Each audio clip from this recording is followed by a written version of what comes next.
So I'm not going to set the demo. Maybe I'll do it tomorrow because I have to get out the plotter and hook all this up. And it occurred to me today when everybody went through their favorite machine, which I guess I didn't say, and nobody mentioned the 48. Oh, you get my vote. Well, I'm not looking for votes. It's your problem if you don't like it. It just has some really unique characteristics. I really do sound louder now. I'm half asleep, by the way. I usually go to bed by about 9. The unique characteristics I'm talking about here is the fact that it has an RS232 port built in. And it's a real RS232 port. There's no funkiness as there is with some other HP machines. So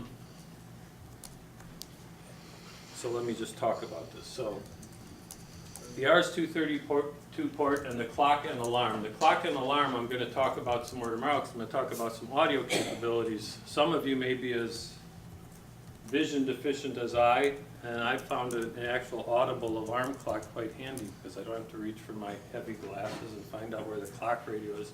I've set up a set of, I'm getting into tomorrow's talk, so I'll skip that. But today, I just want to talk about hooking up this HP48 to a plotter which has a serial port. And maybe I'll show tomorrow, I'll cut into my other talk. The one thing that occurred to me when Sylvain was talking about the beauties of the HPGL interface is, and I wish I had a GPIB cable to bring in here, because I think a GPIB, otherwise known as an HPIB cable, they weigh about 5 pounds. I mean, they're massive and ugly, and whereas a HPGL cable very much is about the same mass as the RS232 cable we use on this machine. So, this is copied out of a piece of HP's marketing literature from about '82. I think, is that an HP 80 down? No, that looks like a, I don't know, a 34, 33. But this is a piece of sales literature for the 7550, which is a machine I brought in. And if you look at it closely, by the way, it says IBM on it. IBM actually rebranded some of these HP plotters of the era, but it's the same thing operationally. This particular machine, as I'll show you, again, I'll probably cut into my talk tomorrow. I'll lose some time today so we can get out of here earlier, right? My eyes are fogging up. This machine has both RS232 and GPIB capability. I obviously am using only the RS232 capability. This, I wanted to point out that this particular machine can work with what we call A size paper here in America, 8.5 by 11, or B size, which is 11 by 17. It will also work with the European or rest of the world paper, A3 and A4. Does anybody know why it's called A3 and A4? I don't know if I have a slide here on this. No idea. Anybody know? Oh, I think the number is, they start out with a certain size and they start cutting it, and that's it. I figured you'd know. I'm using this. I think there's a slide on this. I don't see it and I don't want to skip ahead, but a gentleman in Göttingen, Germany, Lichtenberg, said, well, first off, it should have an aspect ratio of the square root of 2. The reason being, when you take a rectangle that has an aspect ratio of 1.414, when you cut it in half, it still has an aspect ratio of 4. You know what I'm trying to say. 1.414, et cetera, et cetera. Yeah, root 2. So, and he said, well, let's start with a square meter. So when you have a square meter with the aspect ratio of the square root of 2, that's A. If we fold it once, fold it 4 times, you have A4 paper. 3 times, you have A3 paper. The thing I've never found out is why we have 8.5 by 11, but. Oh, and what about legal? Yeah, about legal. Or legal, well, that's even more mysterious. So anyhow, this particular machine can use A size or B size paper. Here's some details on this particular machine, and you've probably also seen the 7475, which will also handle both sides of paper. It's only manual feed. The 7550 does have an automatic feed feature, which can be nice for printing out multiple copies. I didn't specify enough already that this was the 1980s, and in those days for color hard copy, this is all we had. You have dot matrix printers. If you want color, nice transparencies, you bought, I think these were about $5,000 in their time. There's also larger roll size ones, and I won't tell you about how many of those I've collected because they're kind of crowding my house, but they're very large. Here's some information about the ports. The 7550, as I mentioned, which I have here and I'll show you tomorrow, has both the GPIB and RS232. I assume you all know that GPIB and HPIB are the same thing. HP developed it, it became a standard, and the IEEE standardized it and called it GPIB for General Purpose Interface Bus, as opposed to Hewlett-Packard Interface Bus. The RS232 standard goes back to 1950, I don't know, whatever, and over the decades, it's funny how many people have made fun of me for still using it, yet it cracks me up with one of these new boards I just heard about today, has a serial port adapter to it, so I don't think it's going to go away. The 7475, and I point this out for those of you that may want to go buy one, you have to be careful because it's either a GPIB or RS232. And sometimes the people on the auction site don't specify, and you'll have to look at the pictures and look at the connector at the back. The RS232 one, I believe, has a dip switch back there, and the GPIB one doesn't. So if you can't see No, the it has one because you have to specify the address. Oh, it does? Yeah, Okay. but it's a different Thank you. meaning of it. Okay, so just pay attention or ask the auction person. Just talking about how the pen moves. As you may not know, it is a vector device. You can give it 2 points and plot a line. The resolution it uses, there are 40 plotter units per millimeter, which gives you, I guess it would be 25 micrometers between points. So it's a pretty high resolution device, which is the same as 1,016 plotter units per inch. And I purposely put this in here because I like using metric prefixes in front of those funny English units. So it's 984 micro inches. Now, I'm not going to talk about the coding for the plotter on the calculator. You can do scaling in the plotter, which I've had kind of a personal issue with. Do you want to have control of the scaling? Do you want the machine to do it? There's pros and cons depending on what kind of code you're writing. And that's probably another talk for maybe next year. This shows you generally how the plotter refers to the paper. What you see on the outer edge here, the solid line is the paper edge. The hard clip limits are what's limited by the machine itself. If you look at how one of these work with the rollers and so on, it's not symmetrical either, by the way, which is kind of frustrating if you want to print something out nicely centered, but again, that's a lot of details I won't get into. So there's the hardware limits or hard clip limits, as it mentions here. And since we're talking about HP documentation, some of the plotter stuff is a little, it's not consistent throughout. But that's okay. Sometimes they call them hard clip limits, sometimes hardware limits. In any event, there's also these software limits, which are arbitrarily called P1 and P2, which are used for scaling of character sets and some other functions on the plotter. Pens. Now I'm very curious about this source of pens somebody mentioned earlier, the Sylvain. I looked at their website, they're like $28 for 5 of them. Yep. I have boxes full, okay, but most of them are dried up. It's a problem, and I've got some good ones here I can show you tomorrow. They're generally of 80s vintage, and do you know these still being made? Yep. Really? That's interesting. $28, sure.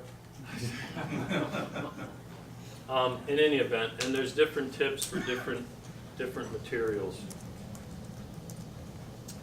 Here, I'm not going to go through all the numeric details, but it gives you an idea of these are the hard clip limits for both the European size paper and American size paper.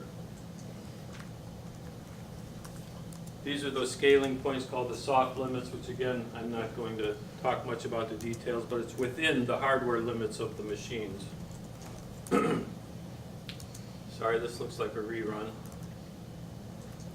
So, the way you control the plotter, via the RS232 port is with simple ASCII strings, which the HP48 makes it very easy to do. The commands have to have terminators, which are dependent on whether it's an HPGL string or it's a label, and I'll show you some details here. And I'll show you some hardware and some code, and like I said, tomorrow I'll cut into some of my time and try to do some demos. Most all HPGL commands are terminated with a semicolon. However, if you want to do what's called a label, so you have full character set available to print, it's terminated with the hex code 03, which is a non-printable character, and getting that into your HP48 is a little tedious, but it's not too bad. And it's actually the ASCII end of text character. Thank you. I meant to look at that. Thank you, Eric.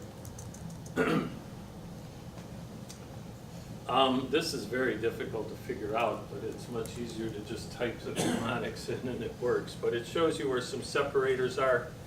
And the manuals will also mention some variants of HPGL. Even though it's relatively standard, there are some minor variances between different machines. And this is part of one of the manuals that talks about some of these differences with the earlier machines. So here, for instance, this is a command. If you were to send this ASCII string literally SP1 semicolon, the plotter would go and grab pen 1. It would assume to be in the up position, thinking about how the pens work, and again, I'll show you this tomorrow. It can be up or down. You can then move the pen around, and again, some details about the labels. This is all the hardware that's involved, and I have this with me, the HP48, one of the standard HP48 cables, and a 9 to 25 pin adapter, because the HP7550, as most all of the HP plotters, has a 25 pin D connector on it. Here's basically the full command set. And again, you can find all this online and read it. This you can tell I lifted from the, is it hpmuseum.net website, because he's got his little Australian logo buried in all the documentation, so make sure you don't plagiarize this stuff. But this came right out of the 7550 manual. Here's another example I wanted to show you. This third line here, moving the pen to a particular coordinate. Again, that string you see there, PA100, comma, 314, semicolon. You just send that ASCII string and the pen will move to that location. Sorry, there's obviously some duplication here, but the one thing that I still have to solve is handshaking. Being that the serial port, well, I'll get back to that handshaking, I'm sorry. So here, by the way, is a string for an HP48. So I would select pen 1, move the pen to location 100-314, put the pen down, then move the pen to that location, pick up the pen, and you see that's all in an ASCII string in the double quotes. The XMIT command on the HP48 is what sends that string out the serial port, and I generally use 9600 baud and 81 blah blah blah. Make sure the flag is set on the HP48 to print and send I/O out the wire port, and it works. It's really quite simple. Here's an example right here for the HP48, what you would send out, and I didn't put it in quotes. It's a bug. But pretend there's quotes there. That's the string you would send out, and wherever the pen was at, it would literally plot those words, hello plotter, on the paper, and then terminate the string appropriately. Oh, here it is down here.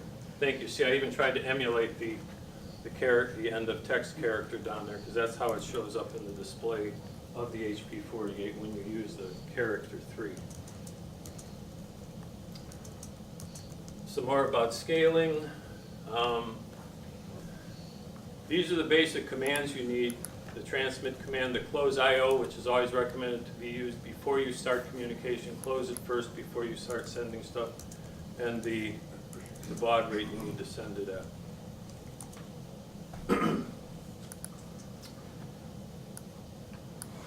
Some details.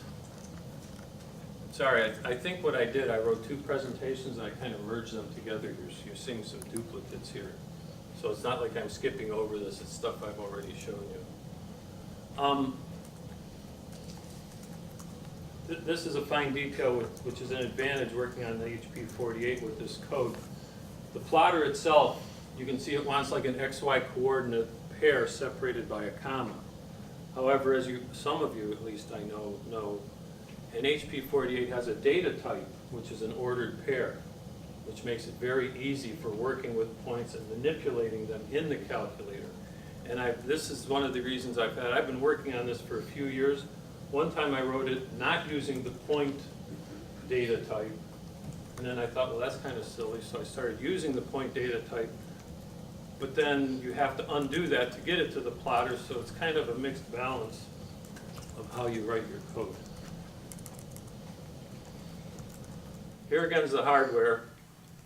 Okay, again, since the serial port, as you know, is just 3 wires, it's a ground, transmit data and receive data. There's no, what are those other pins called? I can't remember. Request to send, request to send. CTS. Yeah, those, the RTS and CTS. So you have to rely on software handshaking, which the plotter does have a method to set that up, and I haven't gotten it to work yet. So what I'm considering of doing is using a couple other HP48s to monitor both the transmit and receive lines from the calculator to the plotter, and I have plenty of HP48s, by the way, obviously. So I can see what's going on, coming and going, because I haven't gotten the software handshaking to work, and when I do some code that requires like thousands of points or something, it starts to lock up, because the plotter is saying, hey, my buffer's full. The buffer on this machine is only on the order of K bytes, so you have to be careful with that. So this is my next step as far as hardware is concerned. These are some of the things I may demo tomorrow. I thought it might be fun to print out a slide rule. I don't expect that tomorrow. There's some other things I may try. And that's it for now. I'll try to get a demo up going tomorrow. So. Are you ready, Jim?